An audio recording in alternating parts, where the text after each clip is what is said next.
Skip intro? Never! Today's episode is all about the title credits at the beginning of your favorite TV shows. And is the skip intro button ruining it for everyone? Hi there, it's Jeff, and this is Plain English, where we help you upgrade your English skills with stories about current events and trending topics. When you listen to Plain English, you'll learn new words and new ways of expressing ideas, all while having a little fun at the same time. Today's episode is about something we probably don't think about too much: the opening title sequences of series on Netflix and other streaming services. These openings have evolved over the years, but they're facing a threat: the skip intro button. Netflix says the button saves viewers time. But is that time at the beginning of an episode really wasted? Listen to today's podcast and you can make up your own mind. This is episode number 875 of Plain English, so you can see the full episode at plainenglish.com/875. Before we start today's story, I'd just like to remind you that the podcast is just one part of how we can help you upgrade your English skills. At plainenglish.com, you can make faster progress with active learning strategies. You can take quizzes, do activities, listen to the fast version of the audio, watch video workshops, practice what you learn, and even join a live call with JR and me. It's all about helping you build your skills to become a better, more confident English speaker. Sound good? Go to plainenglish.com to start your free 14-day trial today. Now, let's jump into today's story.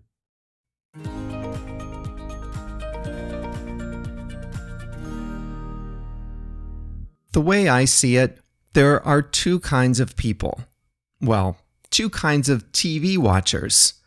The ones who watch the opening title sequence of every episode, and the ones who press skip intro. The title sequence is the short, introductory video clip that comes before the main content of a television show. Title sequences date back to the early days of television, to the early days of movies, actually. Hollywood labor unions insisted that the main stars be named in a title sequence, and that many people who worked behind the scenes in unglamorous jobs be credited at the end. That's why you have standard opening and closing credits in feature films. Television adopted the same convention. Early TV title sequences were just static cards of text telling you the title of the show and the names of the stars. Later, they served as an introduction, almost an explanation of the show to come. Think about the Twilight Zone's surreal floating eye, its ticking clock, and the opening narration promising to take you to another dimension. You knew what you were getting. Or the Brady Bunch, with its famous 3x3 grid of faces looking at each other. Here was a wacky family comedy. The title sequence said it all. Show intros, then, were all about the logistics of television watching in the pre-streaming era. It can seem hard to believe now, but years ago, television watchers were much less intentional than we are today. We'd just turn the TV on, flip the channels, and see where we landed. In this era, the title sequences did valuable work. But around the year 2000, things started to change. Even before streaming, viewers became much more intentional with what they watched. Hit, high-budget shows became weekly appointments. The average viewer of The Sopranos, for example, wasn't channel surfing at 9 o'clock on Sunday night. So the title sequence didn't need to explain the show or convince the person to watch. Instead, it needed to set the mood. The Sopranos, Mad Men, The Wire, 6 Feet Under, and other prestige-era shows had elaborate openings with instrumental music and heavily symbolic imagery. It also helped that many of these shows were an hour long with no commercial breaks, so there was more time for these openings. Then, and I don't need to tell you, the art form changed again with the arrival of streaming. No longer did viewers watch just 1, or at most 2, episodes per week. Now, we were binge watching. Streaming platforms released entire seasons all at once, and their on-demand libraries let you watch old shows, one right after the other. Netflix is nothing if not a data company, and the number crunchers at Netflix made 2 changes to the platform to keep you watching more. In 2012, Netflix introduced a feature called post-play. It started playing the next episode in the series after just a 15-second delay. That reinforced the habit of watching multiple episodes of the same show back to back. Then, in 2017, it introduced Skip Intro.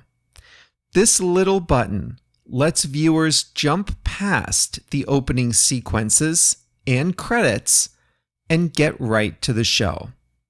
Today, Netflix says the button is used over 100 million times per day worldwide, and it saves their viewers, they say, the equivalent of 195 years of wasted time every day. But not everyone would call the time spent watching a show intro wasted. Show creators say episode intros are needed to help transition the viewer's mindset into the world of the show. It's just a minute or 2, but it helps mark the difference between your crazy life and the world of the show. And while we sometimes consume episodes back to back, they really are standalone works of art. An intro in between each episode helps mark the break between one and another, as the creators intended. Actors, producers, and directors didn't like skip intro either. Screen credit is currency in Hollywood. Everyone wants their name in the most prominent possible position, and they negotiate hard to get it. The pinnacle is single card billing, where an actor's name appears on the screen alone for a few seconds. But if everyone's pressing skip intro, then nobody is seeing those names. So new shows increasingly put credits over the live action. That means users can press skip intro, miss the opening sequence, and still see the names of the stars. What does the future hold for opening sequences? Some shows have responded by making them as short and unmemorable as possible. If viewers are going to skip them anyway, why bother?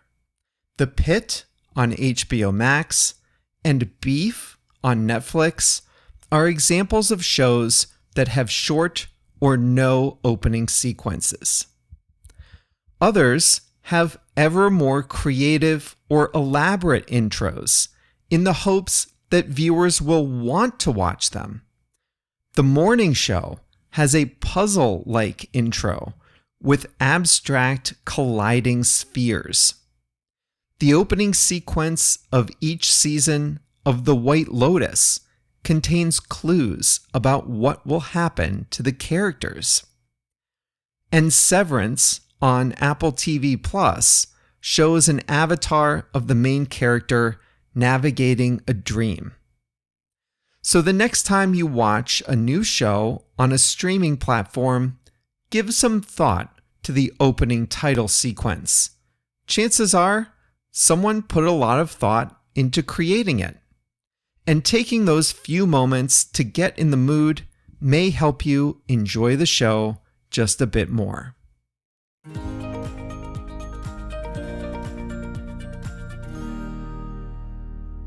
I don't skip intro.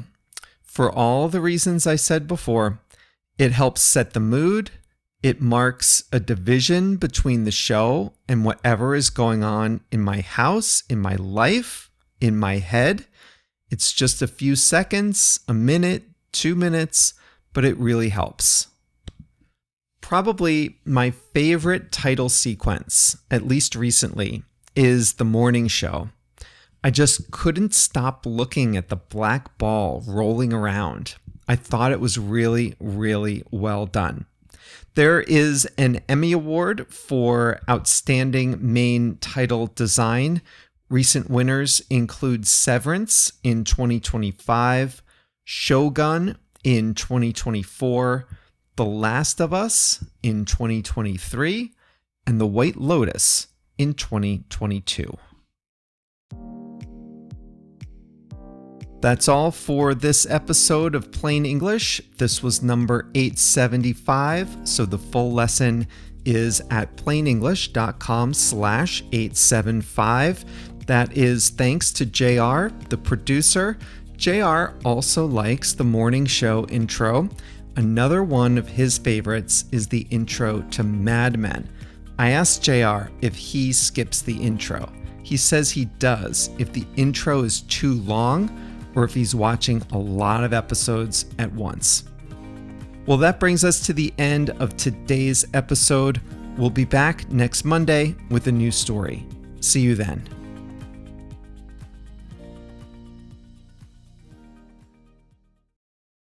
Listen up if you speak Spanish, Portuguese, Chinese, German, French, Italian, Japanese, Polish, or Turkish.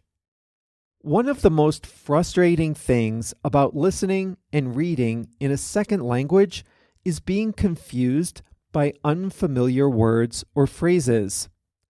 When you listen to plain English, or when you read the transcript, you probably encounter some words you don't know. When that happens, you have a few options. You can stop the audio, go look up the definition, then return to the episode, find your place, and press play again, but that's exhausting. Or you can just skip it and be confused. That's no fun either. But what if you could see the translation of the word into your language instantly without having to stop the audio, without having to look anything up? Well, you can at plainenglish.com.